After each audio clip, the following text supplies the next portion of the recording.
Bienvenidos a todos y a todas a este nuevo episodio del podcast de Educar Hoy. ¿Qué tal estás? Espero que bien. Yo sigo fiel a nuestra cita quincenal, los jueves cada 15 días en este podcast.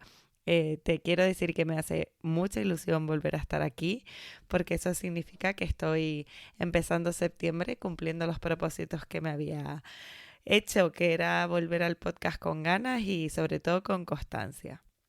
Bueno, te explico que el capítulo de hoy está dedicado a hablar sobre un libro que me ha gustado mucho, que actualmente todavía me estoy leyendo y que quería hacer sobre todo como una especie de homenaje.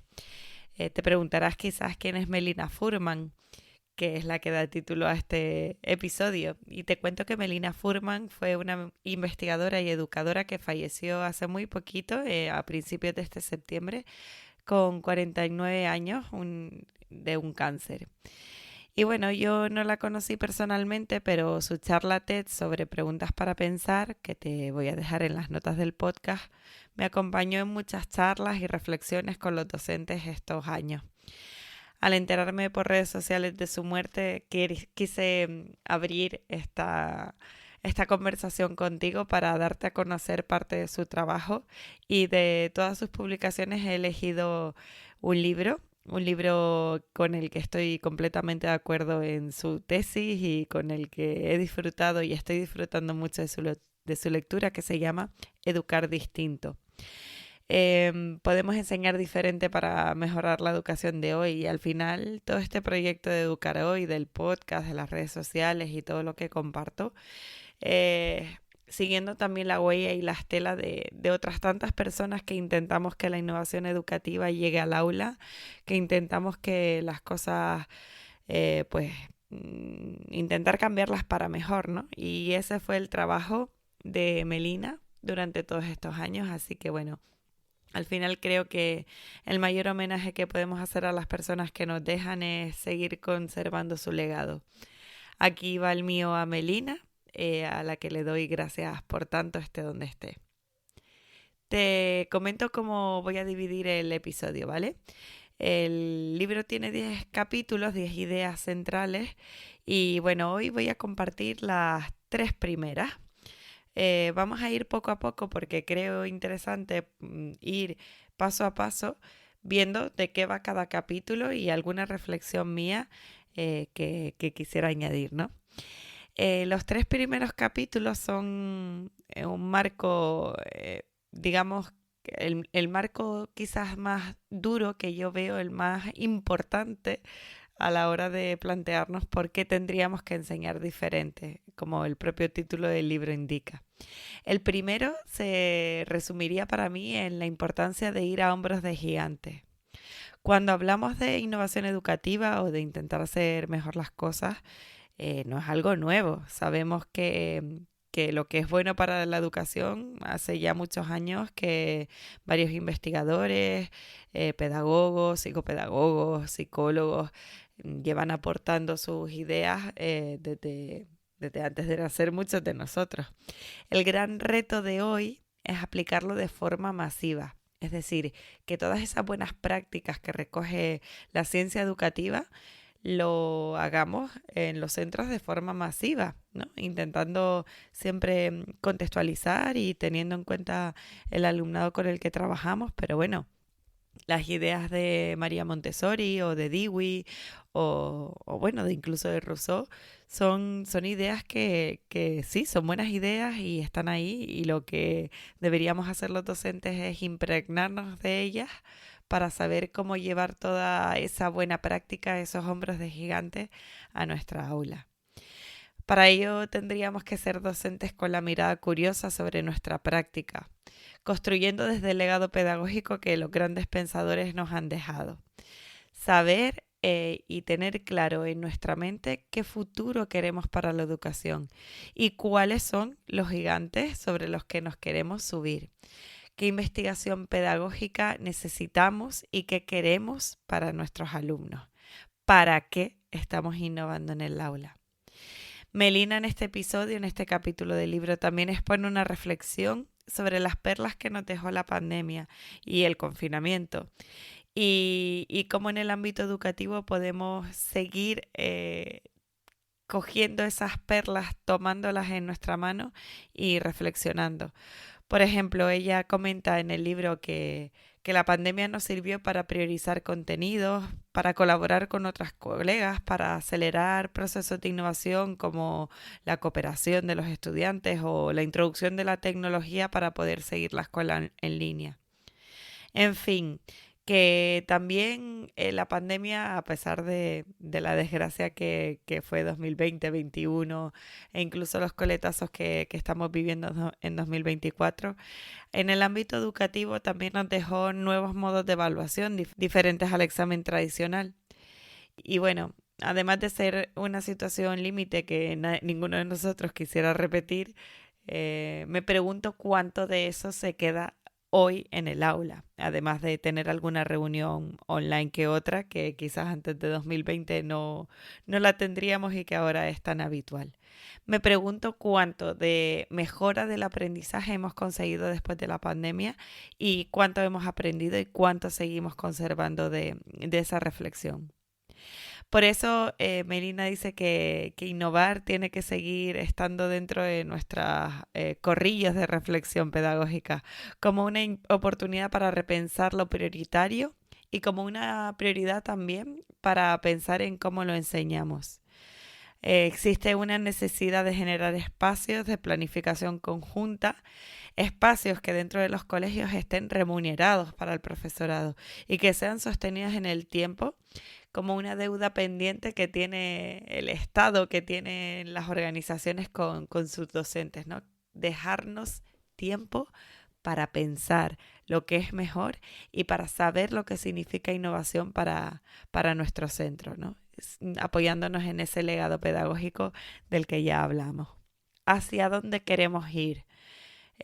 ¿Cuál es nuestra zona de desarrollo próximo, citando a Vygotsky, que necesitaríamos explorar para aprender y para aprender sobre todo de nuestros alumnos y de sus necesidades?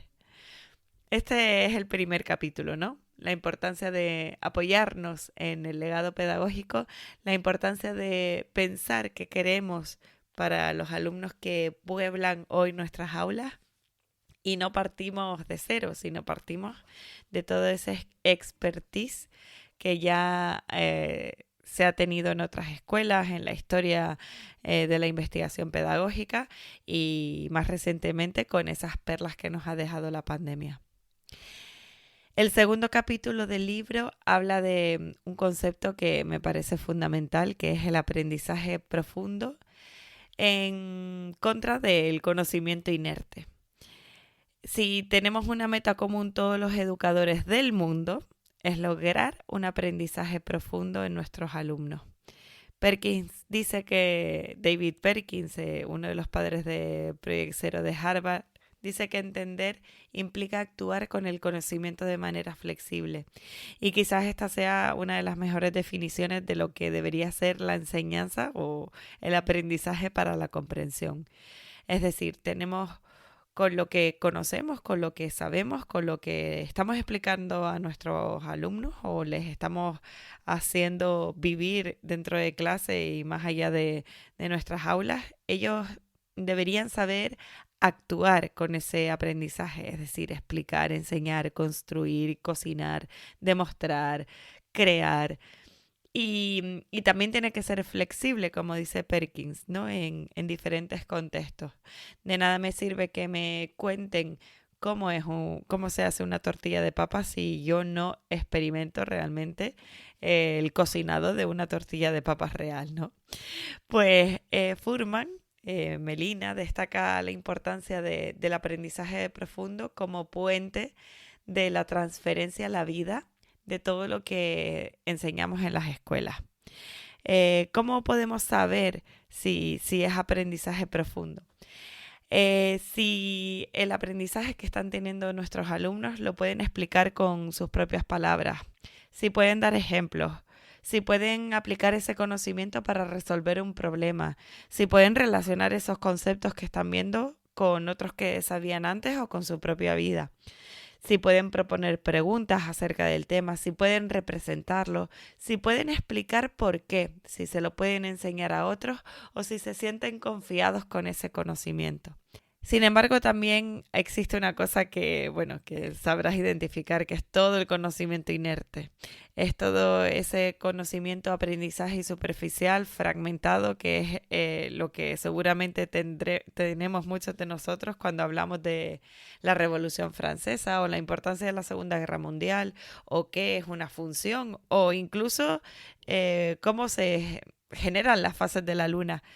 Sí, sabemos que tenemos todo ese conocimiento dentro de nuestra cabeza porque tantos años dentro del sistema educativo, al final hemos sido contenedores de toda esa información, pero se queda ahí en la mente como un conocimiento inerte. A veces pensamos que simplemente por poder enunciar o definir algún concepto, mencionar algunos hechos, creemos que los alumnos saben, pero realmente simplemente eso les da para aprobar un examen sin llegar a internalizar, sin llegar a interiorizar qué significa realmente ese aprendizaje para sus vidas. ¿Qué tan importante ha sido la Revolución Francesa para la democracia de hoy, por ejemplo? ¿O qué tan importantes son las matemáticas para el día a día? Por eso, en este capítulo 2 de Aprendizaje Profundo, Melina nos dice que lo que tendríamos que hacer los docentes es hacernos preguntas. Nosotros primero, acerca del sentido que tiene lo que estamos enseñando, para realmente invitar a los alumnos a ese aprendizaje profundo y para nosotros mismos también tener ese aprendizaje profundo sobre lo que estamos enseñando. Porque nos podemos quedar en proyectos bonitos, llamativos, muy creativos, unas creaciones digitales impresionantes y que ese contenido pase sin pena ni gloria por la mente de nuestro alumnado. Por eso es importante revisar los contenidos, los modos de enseñar y sobre todo la evaluación. Y llegar a la conclusión de saber qué vale la pena aprender hoy, qué vale la pena para nuestros alumnos aprender hoy por su paso por la escuela. Y bueno, aquí hay muchísimas investigaciones al respecto y yo me quedo con una que habla de 6 alfabetizaciones fundamentales: la lectoescritura, la matemática, la científica, la tecnológica, la financiera y la cultural y cívica. 4 competencias que son el pensamiento crítico y la resolución de problemas, la creatividad, la comunicación y la colaboración. Y 6 cualidades propias, más propias quizás del autoconocimiento, que son la curiosidad, la iniciativa, la perseverancia, la adaptabilidad, el liderazgo y la conciencia social y cultural. Todas estas habilidades, todos estos conocimientos están impregnados en los currículums de casi cualquier país que quiera estar inmerso en este siglo XXI. Por eso, buscar el aprendizaje profundo en nuestras aulas debería ser una de nuestras prioridades. Y hoy termino hablándote del último episodio que quiero comentar, que es el número 3, que es centrarnos en el currículo, pero no como una lista de cosas que tenemos que enseñar, sino preguntarnos qué es lo esencial. Saber que menos es más. Para llegar a conectar y generar ese aprendizaje profundo, debemos explorar la brecha que hay entre lo que hay que enseñar y lo que realmente aprenden nuestros alumnos. Intentar que el aprendizaje profundo en nuestras aulas sea real necesita de un aprendizaje, de un proceso activo. Necesita verbos como reflexionar, conectar y practicar los contenidos de manera significativa.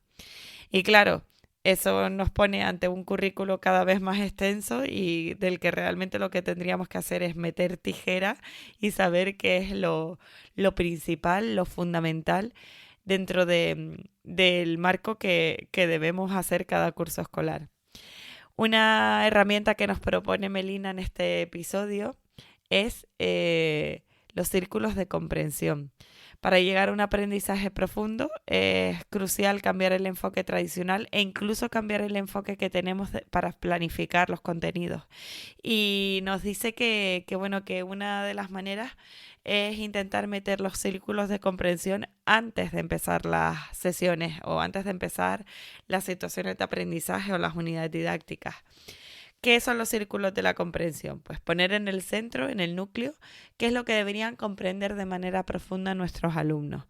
Imaginemos que estamos en educación física y quieres que tus alumnos sepan lo que es un juego, que hay reglas para jugar, la importancia de jugar para las personas. El siguiente círculo sería conocer. A partir de ese círculo es conectarlo con algo más genérico, ¿no? Y aquí, siguiendo el símil del juego, sería pues qué juegos se pueden jugar y practicar los deportes, los juegos de mesa, etcétera. Y el último círculo, el tercero, sería familiarizarse. Familiarizarse con juegos tradicionales o con juegos de otra época o de otros países. De esta manera, si vemos los círculos de comprensión como estos 3 círculos concéntricos, podemos ubicar realmente lo que necesitan nuestros alumnos aprender de manera profunda y podemos, si bien no meter tijera como nos gustaría al currículo, sí poner en valor lo que es esencial y lo que es totalmente necesario para que los alumnos sigan construyendo su aprendizaje los próximos años.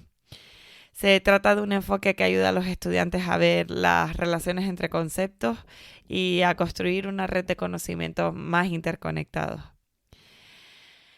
Menos cobertura y más profundidad, menos cantidad de temas y más tiempo para trabajarlos en cada tema y menos conocimiento inerte y más comprensión. Melina Furman es una pensadora y divulgadora espectacular. Te recomiendo sus libros, te recomiendo su vídeo de El poder de las preguntas, que te recuerdo que te lo he dejado en las notas del podcast. Y en el próximo episodio nuestro de Educar Hoy vamos a seguir desgranando este libro de Melina de Enseñar Distinto. Espero que hasta aquí te haya servido el podcast, que te haya interesado para mover tu práctica educativa hacia escenarios diferentes para conseguir el aprendizaje profundo que debería obsesionarnos todos los días cada vez que entramos al aula. Te mando un abrazo enorme, cuídate y ánimo con el curso.